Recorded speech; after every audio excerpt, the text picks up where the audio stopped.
Bel, Aku ingat. dia nggak lupa, dia nggak nyari. Pokoknya gue harus di sana sampai dia stabil, sampai semuanya clear. Semuanya berhak menjadi yang terbaik termasuk Messi. Secara aku bilang, Infinity.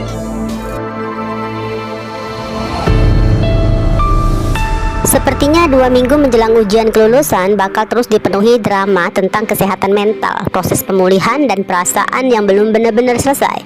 Contohnya keributan besar antara Vio dan Raisa. Dengan sangat kejam ya, Vio melontarkan hinaan yang menyinggung kondisi mental Raisa yang SPD. Seketika suasana jadi sunyi, semua kaget. Bagi anak 9 ilmu, hal seperti itu sebenarnya seperti pantangan, menjadikan kesehatan mental sebagai bahan ejekan. Namun Vio melakukannya, bahkan seolah ada kepuasan saat berhasil mempermalukan Raisa. Padahal ya, harusnya Vio tahu banget saat itu banyak anak-anak Tirta yang selama ini dikenal sangat julid udah dari tadi menunggu momen seperti ini, siap menyebarkan aib siapapun yang bisa mereka jadikan bahan ejekan. Dan kali ini justru dari ucapan Vio semuanya bermula. Raisa benar-benar terpukul. Di momen itu rasanya seperti sedang jatuh ke dalam jurang. Emosinya langsung terpancing, jadi semakin gak stabil. Tatapannya kosong, tapi bukan berarti gak merasakan apa-apa. Justru terlalu banyak yang dirasakan sekaligus. Rasa gak percaya diri, malu, marah, semuanya bercampur. Kondisi yang dialami Raisa ini sering disalahpahamin sebagai mencari perhatian atau ratu drama. Padahal yang dibutuhkan bukan tatapan kasihan, apalagi hujatan seperti yang dia terima saat itu. Gak lama para guru datang dengan wajah penuh amarah. Keributan ini udah dianggap terlalu kelewatan. Tanpa mencari tahu siapa yang memulai, maka Gogreen dan Pop Diva akan tetap dijatuhin hukuman. Ironisnya guys, Vio sama sekali gak ada sedikit pun terlihat menyesal. Bahkan Vio masih sempat-sempatnya menuduh Raisa yang terlebih dahulu menyerangnya. Karena ujian udah dekat, maka hukuman yang diberikan hanya berupa tugas tambahan. Cukup ringan memang, tapi justru itulah yang membuat anak-anak Tirta merasa nggak puas. Mereka malah mendapatkan amunisi baru untuk menghina Raisa dengan menyebutkan secara langsung masalah mentalnya. Untungnya di saat itu Mohan datang tepat waktu, jadi Mohan bisa menahan Raisa yang hampir aja kehilangan kendali dan ingin menampar salah satu dari mereka. Bukan tanpa alasan guys, Mohan paham satu tindakan itu bisa membuat Raisa mendapatkan masalah baru lagi. Dan memang ya, sejak masa asrama dulu Mohan adalah orang yang benar-benar memahami Raisa. Begitupun sebaliknya. Inilah definisi melawan dunia versi mereka. Terkadang bukan dengan balas menyerang atau sok kuat menghadapi orang-orang yang menyakiti, tapi cukup dengan saling menjaga agar enggak tenggelam lebih jauh. Di perjalanan pulang, Mohan membiarkan Raisa menangis dan teriak sekencang mungkin, meluapkan semuanya. Kesel, sakit hati, marah, Mohan enggak menyela, hanya duduk menemani dan memeluknya sampai emosi itu perlahan reda. Setelah itu barulah Mohan mengantarkan Raisa pulang. Bagusnya di titik itu Raisa memilih untuk enggak terus terjebak dengan tekanan mentalnya. Raisa meminta ke Papa Dani untuk menjadwalkan konsultasi ke dokter kejiwaan nanti malam. Bukan karena Raisa lemah guys, tapi karena Raisa ingin tetap kuat dalam kondisi sadar dan stabil agar bisa terus berdiri, termasuk agar bisa selalu jadi penopang Mohan yang juga memiliki masalah mental.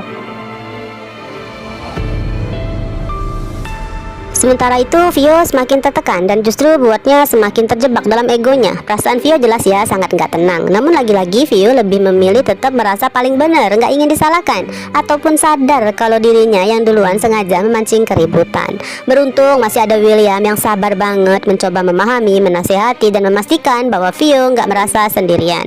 Namun sampai sekarang masih belum jelas masalah mental apakah yang diderita Vio atau hanya bagian dari karakternya yang ingin selalu dimengerti, selalu mau menang, berujung dengan hati dipenuhi iri dan kebencian jika merasa tersaingi. Di sisi lain, Zara sebagai saksi utama mencoba menjelaskan kronologi awal kejadian keributan tadi pada teman-teman nih. Tapi Zara memilih bersikap bijak dengan sengaja nggak menjelaskan secara detail bahwa Vio adalah orang pertama yang sengaja menyindir Vicky.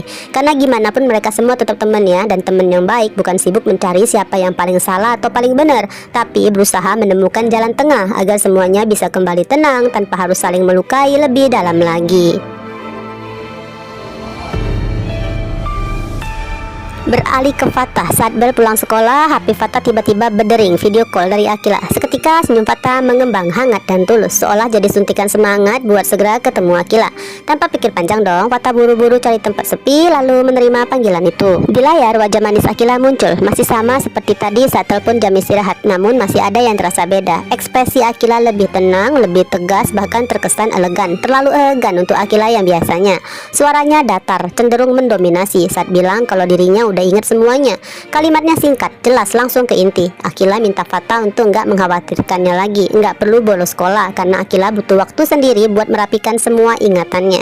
Sebelum menutup telepon, Akila cuma memastikan satu hal, kalau dirinya masih ada, dan ya untuk sekarang itu ya memang yang paling penting. Namun dibalik itu hati Fata terasa nelangsa karena Akila yang sekarang masih bukan Akila yang ia kenal. Artinya Akila belum sepenuhnya pulih, ditambah lagi ada perasaan asing, seolah dirinya nggak lagi dibutuhkan, dan justru itu yang memancing kecemasan di hati Fata. Gak lama Harry datang menghampiri. Kalau Fata cemas, Harry jauh lebih kacau. Hati Harry terasa hancur saat mengetahui Akila udah mengingat semuanya, namun bahkan nggak terfikir untuk mencarinya.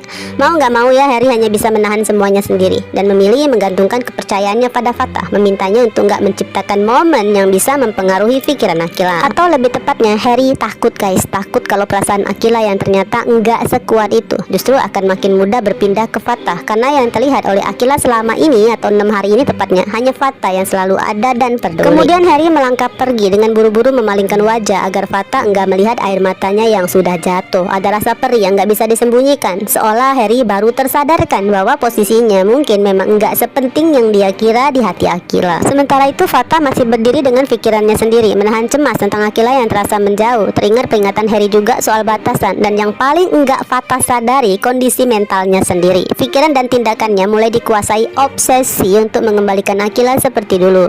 Akhirnya Fata memutuskan menelpon Ole dan memintanya datang ke rumah. Melewati pintu gedung sekolah, tanpa sengaja Fata papasan dengan Zara. Lagi ya, Zara menyapanya dengan santai dan natural, seolah mereka hanya teman biasa, seolah nggak pernah ada perasaan di antara mereka. Obrolan mereka pun hanya sekedar seputar kondisi Akila. Di momen ini Fata nggak bisa sepenuhnya menyembunyikan rasa nelangsanya karena Akila yang sedang nggak terlalu membutuhkannya. Ya meskipun nggak menjelaskan detailnya, Zara sempat menangkap ada yang berbeda dari ekspresi Fata. Namun Zara memilih untuk nggak memaksa, nggak bertanya lebih jauh, nggak menunjukkan kepedulian yang berlebihan. Zara memilih permisi terlebih dahulu tanpa basa-basi ya kesannya. Kebetulan Devon datang menjemput Zara ke sekolah, jadi nggak ada lagi momen Zara harus pulang sendiri di jalan sepi, dan nggak akan ada pertemuan ulang yang canggung lagi dengan Fata.